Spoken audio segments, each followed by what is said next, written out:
Now, if you want to sign up for a Gmail, this is what you want to do. You want to go to google.com. It's going to take you to a landing page that looks similar to this. You can click two different ways. You can go to Gmail here, or you can click here and go to Gmail. It's going to take you to a create account screen.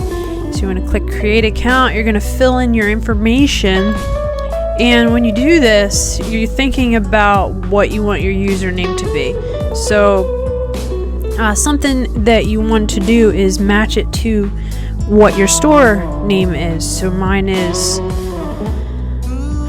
Top Shop. Now I know Top Shop is not there, and my store name is topshopia.com. So I don't know if they will allow that or not. Let's see if I can plug in something for a password, and then what they're going to do once you hit next is tell you whether or not this is available.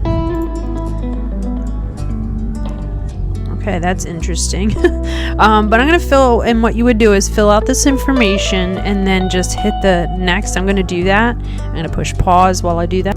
Once you get to that point, it's going to take you to the privacy terms. Make sure you read through there. Read through them other times, skimmed at least. But basically everybody kind of knows what Google does and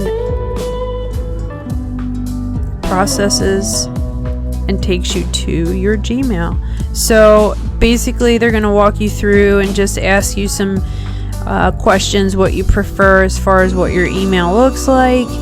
I just put default, and then you have a Gmail already set up.